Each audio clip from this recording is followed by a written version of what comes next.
Hello friends, welcome back to government job decoder. तो इस video में हम बात करेंगे जो अपकमिंग एग्ज़ाम आने वाले हैं। आपके कई सारे अपकमिंग एग्ज़ाम हैं, तो आपको रेडी रहना है। ठीक है। जैसे HPCL जूनियर एग्जीक्यूटिव का exam I think end of the March month में होने वाला है। ठीक है। साथ ही साथ इसके साथ बताऊंगा इन सारे एग्ज़ामों की एक साथ प्रिपरेशन कैसे करना है, ताकि आपका एक ना एक जगह तो कंफर्म हो जाए। ठीक है। जो सीट्स हैं आपके, एक ना एक जगह कंफर्म हो जाना चाहिए। फिर उसके बाद DVC JEE का अनाउंसमेंट आ गया था, जैसे कि हमें पता था। तो वो भी शायद अब मार्च अप्रैल कभी भी हो सकता है, मे बी अप्रैल के मंथ में हो जाए। ठीक है। बट ये ज़्यादा टाइम देगा नहीं आपको, आई थिंक 1 वीक या 2 सप्ताह के अंदर आपको जस्ट बताएगा, और देन उसके बाद एडमिट कार्ड आपका आ जाएगा। देन BHEL भेल और supervisor training and engineer training का भी एग्ज़ाम है, और वो भी जो इसका नोटिफिकेशन है वो भी अप्रैल मंथ में है। ओके। और RRB JEE का आपको पता है Tier 1 का रिज़ल्ट आ चुका है, तो उसमें कई सारे बच्चों का सिलेक्शन हुआ होगा, मेक श्योर। बट किसी का नहीं हुआ हो तो वो ये इन तीनों एग्ज़ाम को टारगेट कर सकता है। ठीक है। और RRB JEE का जो Tier 1 का कट ऑफ है, कोई कोई जो उनका काफ़ी ज़्यादा चला गया है, किसी जो उनका बहुत कम भी गया है। तो बट कोई नहीं, जिसका हुआ हो वो भी इसके साथ पैरेलली तैयारी कर सकता है, क्योंकि मैं आपको भी तोड़ के बताऊंगा कि सिलेबस जो है मोर और लेस सेम ही है सभी का। ठीक है, कोई ज़्यादा डिफरेंस नहीं है। तो चलिए पहले स्टार्ट करते हैं HPCL जूनियर एग्जीक्यूटिव, जो कि बहुत ही जल्दी आपका एग्ज़ाम कंडक्ट होने वाला है, और आपके पास टाइम भी नहीं है ज़्यादा, मुश्किल से 20 डेज़ टाइम है आपके पास। ठीक है। तो बात करता हूँ सबसे पहले कि आपके पास अपॉर्चुनिटी किस तरीके का है। देखो भाई, मैकेनिकल का जो सीट्स है उसमें मैं बता देता हूँ। मैकेनिकल में आपका है 130 सीट्स, जो कि मोर देन इनफ है। मुझे लगता है इतना सीट्स जल्दी आता नहीं है मैकेनिकल में। दैन इलेक्ट्रिकल में भी ठीक ठाक है, इंस्ट्रूमेंटेशन देन केमिकल। तो अब 130 सीट्स है, तो उसमें डिवाइडेड होंगे 65 आई थिंक UR के लिए होगा, देन उसी के अकॉर्डिंगली काफ़ी सारे सीट्स अलग अलग डिवाइडेड होंगे। अब बात करते हैं इसका जो एग्ज़ाम पैटर्न है वो किस तरीके से है, सिलेक्शन प्रोसेस कैसे होगा। देखो, पहले तो एग्ज़ाम पैटर्न की बात करूँ तो CBT होगा। ठीक है। और सिलेक्शन प्रोसेस की बात करूँ तो पहले आपको CBT में जो आप स्कोर करेंगे, ठीक है, उस स्कोर के बेसिस पे आपको शॉर्टलिस्ट किया जाएगा। देन आपका GD यानी कि ग्रुप डिस्कशन होगा। Okay, group discussion. And then उसके बाद इंटरव्यू या तो स्किल टेस्ट के लिए आपको बुलाया जाएगा। जो अब इसमें मेरिट कैसे बनेगा, आपको ये ट्राई करना है कि CBT में जितना हो सके मैक्सिमम स्कोर करना है। ठीक है, क्योंकि मेरिट आपका यहीं से बनने वाला है। GD में जस्ट आपको क्वालिफाई करना है। ठीक है। देन ऐसे ही आपका इंटरव्यू और स्किल टेस्ट में भी इसी तरीके से है। तो इसका वेटेज नहीं है, ये जस्ट ये दो जो स्टेज हैं ये क्या है, qualifying in nature. Okay, qualifying है, तो कोई टेंशन लेने वाली बात नहीं है। अब बात करते हैं कि जो इसका जैसा नोटिफिकेशन आया था, तो उसमें जो CBT आपका एग्ज़ाम होगा उसमें 2 स्टेज में डिवाइड किया गया है, जिसमें एक जनरल एप्टीट्यूड रहेगा, देन टेक्निकल रहेगा। अब बट इसमें ये नहीं बताया गया है कि कितने क्वेश्चंस होंगे, किस तरीके से होगा। बट मैं आपको इतना बता सकता हूँ कि most probably I think 100 questions रहेंगे। ठीक है, 100 क्वेश्चंस, 70 टेक्निकल के होंगे। ठीक है। और 30 जो होगा ये आपका जनरल एप्टीट्यूड। इसके अंदर आपके सारे कवर हो जाएंगे, जैसे आपका क्वांट हो गया, जो मैथ्स बोलते हैं हम, अरिथमेटिक, रीजनिंग। ठीक है। और जो आपका GK GS होता है उस तरीके के कुछ होंगे, थोड़ा बहुत इंग्लिश के भी 1-2 क्वेश्चन आ सकते हैं। तो ये इस तरीके से रहने वाला है। या तो पैटर्न ऐसा भी हो सकता है, इसके थोड़े क्वेश्चंस, जैसे अगर 150 क्वेश्चंस हो गए तो इसी को ये 100 कर देगा और इसको 50 कर देगा। तो इसी तरीके का रहेगा, और इससे ज़्यादा कोई अंतर रहने वाला नहीं है। ठीक है। तो आप कोई सा भी पैटर्न देखोगे, कोई से भी एग्ज़ाम का, इसमें सभी में देखोगे कि टेक्निकल जो है उसका वेटेज ज़्यादा ही रहेगा, और जनरल एप्टीट्यूड जो है वो सभी जितने भी एग्ज़ाम होंगे सभी में मोर लेस सेम ही रहने वाला है। अब मैं बात करता हूँ भेल का, भेल सुपरवाइज़र ट्रेनिंग और इंजीनियर ट्रेनिंग का। तो इसमें साफ साफ बताया गया है कि टेक्निकल के 100 क्वेश्चंस रहेंगे, रीजनिंग के 20, GK 10, इंग्लिश 20।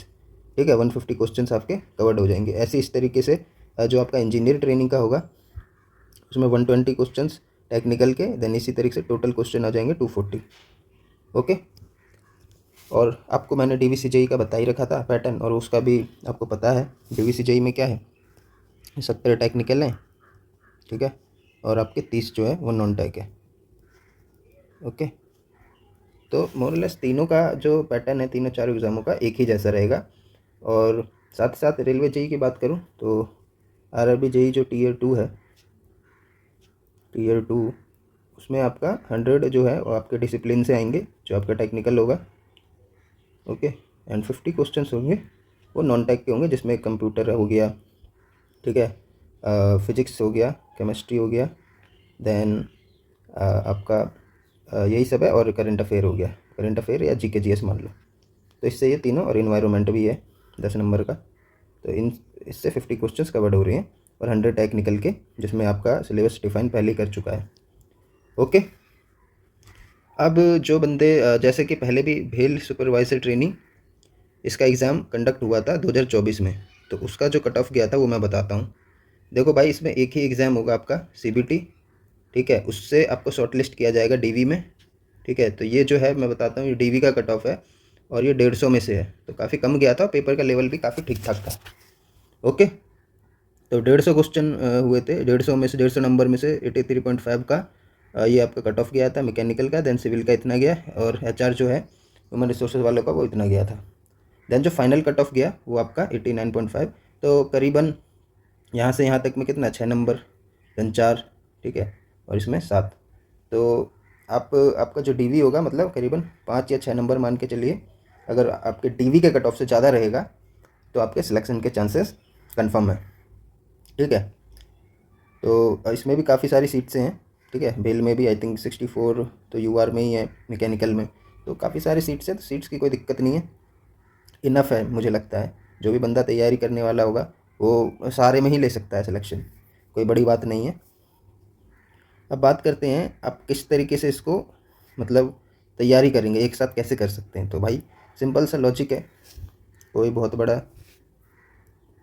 सीन नहीं है। देखो, आप इसमें डिवाइड कर लो टेक्निकल को, ठीक है, एंड नॉन टेक।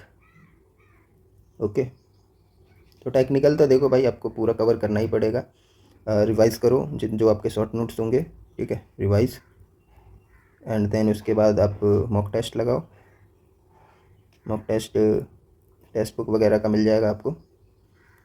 देन उसको एनालाइज़ करो, कहाँ पे गलती हो रहा है उसको सुधारना है। देन एनालाइज़ करने के बाद जो गलती हो रहा है ना, बार बार रिपीटेटिव मिस्टेक हो रहा है, सिली मिस्टेक हो रहा है, वो आपसे मॉक टेस्ट से सुधर जाएगा। देन आपको दोबारा रिवाइज़ करना है, फिर मॉक टेस्ट, तो यही प्रोसेस चलता रहेगा। देन आपका रैंक जो है वो भी इम्प्रूव होगा, ठीक है, सिंपल सा लॉजिक है। नॉन टैक में देखो काफ़ी सारे हैं, तो मैं तो आपसे यही बोलूँगा, पहले तो आपको GK GS जो कि सभी में आएगा, ठीक है, GK GS जैसे पॉलिटी हिस्ट्री ये सब हो गया, ब्रीफ में उसको पढ़ लेना है।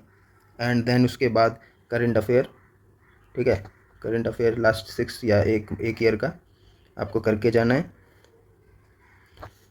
ओके, क्योंकि आप इधर स्कोर करेंगे ना तो आप सीधा सीधा एडवांटेज ले रहे हैं, ठीक है, यहाँ पे एक एक दो दो नंबर पे भी अपना बहुत लीड ले रहे हैं दूसरों से, क्योंकि मे भी कोई बंदा हो वो टेक्निकल फील्ड में काफ़ी स्ट्रांग हो, साथ ही साथ आपको भी रहना पड़ेगा, वो तो मस्ट ही है, बट लास्ट में आ जाता है नॉन टेक्निकल पे कि आपका यहाँ ये कितना स्ट्रांग है। ओके, तो ये आपको सिलेक्शन के मार्क्स दे रहा है एक तरीके से, ठीक है, ये तो आपको कंपटीशन में सर्वाइव करने के लिए मस्ट है, ठीक है दोस्त। और ये जो है आपके सिलेक्शन करवाएगा non technical field. Current affair हो गया, उसके बाद आपका आता है रीजनिंग, तो रीजनिंग का भी आप प्रैक्टिस कर सकते हैं, मैं तो कहूँगा सिर्फ मॉक टेस्ट दीजिए, ठीक है, जो कोई सा भी है, रेलवे का भी है, तो आप दे सकते हैं 25 क्वेश्चंस करके। और साथ ही साथ एप्टीट्यूड जो आपका क्वांट हो गया, ठीक है, क्वांट इसका भी प्रैक्टिस कर सकते हैं, अरिथमेटिक वगैरह का। Okay, profit loss, time and work, time and distance, ये सारे, और क्वाड्रेटिक इक्वेशन वगैरह यहाँ से क्वेश्चंस आ जाते हैं। देन उसके बाद इंग्लिश में मैं ज़्यादा कुछ नहीं बोलूँगा कि आप पूरी तरीके से दोबारा तैयारी करिए, क्योंकि ज़्यादा वेटेज है नहीं इसका, 10 से 5 क्वेश्चन आएंगे, और ये जो इंग्लिश है ये सभी में है भी नहीं, मतलब ये तो कंपलसरी है इतना, ठीक है। बाकी ये सिर्फ किस में आ रहा है आपका, ये आ रहा है भेल में, तो आपको क्या करना है इसके लिए, भेल और उसमें भी आएगा तो DVC में भी, तो ज़्यादा कुछ करना नहीं है इसके लिए, आपको जस्ट एक एक दो मॉक देना है, जो मतलब एक साथ हो सारे क्वेश्चन जहाँ पे आपको मिल जाए 25 के 25, उसमें देखिए आपका किधर किधर गलती हो रहा है, देन उसको इम्प्रूव करिए, देन वोकैब वगैरह को थोड़ा स्ट्रॉन्ग कर सकते हैं। तो इसमें जिसका पहले से ही थोड़ा बहुत स्ट्रॉन्ग होगा, पढ़ते हुए आ रहा है, बुक्स वगैरह पढ़ता रहता है, जो इंग्लिश मीडियम से है, उसके लिए काफ़ी ईजी होगा, क्योंकि इनके क्वेश्चंस लेवल हैं जो वो ज़्यादा कोई हार्ड आता नहीं है, कोई भी बंदा आराम से उसको कर सकता है। ओके, बट देखियो, जैसे कि टेक्निकल फील्ड की मैं बात करूँ तो मैं खुद मैकेनिकल का हूँ, तो मैं इधर क्या है कि सिर्फ मैकेनिकल वाले बंदों को एडवांटेज दे सकता हूँ, अगर आपको कोई हेल्प चाहिए चाहे शॉर्ट नोट्स वगैरह और रिवाइज करवाना हो। बट इधर क्या है, इंगेजमेंट ज़्यादा है नहीं लोगों का, मुश्किल से 150 लोग, 50-100 भी नहीं देखते हैं, उससे कम ही देखते हैं, तो कोई मतलब है नहीं इसका वीडियो बनाने का। ओके भाई, बट नॉन टेक है ये, मैं सारे फील्ड जितने भी हैं, ठीक है, उन सबको बेनिफिट पहुंचा सकता हूं, और उनका जिसका स्ट्रांग होगा पहले से ही टेक्निकल, तो वो यहाँ पे एज ले सकता है, ठीक है, जो कि यहाँ पे ज़रूरी भी है, ये तो मस्ट होना ही चाहिए। तो जिस किसी को भी ज़रूरत हो नॉन टेक्निकल वीडियोस का, जैसे मैंने एक बार सीरीज भी करवाया था डीबीसी वाला, बट वो एग्ज़ाम टाइम से तो हुआ नहीं, ठीक है, नहीं तो वो अभी भी आप वो वीडियो जाके देख सकते हैं, प्लेलिस्ट में होगा। 2 या 3 वीडियो मैंने बनाया था टारगेट करके नॉन टेक्निकल का, और काफ़ी अच्छे अच्छे क्वेश्चंस करवाए थे, तो वो सीरीज अगर आपको चाहिए दोबारा, ठीक है, जो HPCL वाले हों, HPCL वाले, भेल वाले, देन आपका RRB के लिए भी इम्पोर्टेंट रहेगा, current affair, GK GS, and then आपका कौन सा आता है, DVC आता है, तो इसके लिए मैं ज़रूर ट्राई करूँगा बनाने का, बट आप कमेंट ज़रूर करना, ठीक है, और ये वीडियो पसंद आया तो लाइक ज़रूर करें। साथ ही साथ जिस बंदों का इधर RRB JEE Tier 1 नहीं निकला है, तो मायूस होने वाली बात नहीं है अभी, इसीलिए मैं ये वीडियो लाया था, क्योंकि आपके पास काफ़ी सारे अपॉर्चुनिटी हैं अभी, और बल्क अमाउंट में है, ऐसा नहीं है कि बहुत कम है, तो आप यहाँ पे क्रैक कर सकते हैं, ठीक है। तो आज के लिए बस इतना ही, अगर वीडियो पसंद आया हो तो लाइक करें और चैनल को सब्सक्राइब करें। थैंक यू, जय हिंद।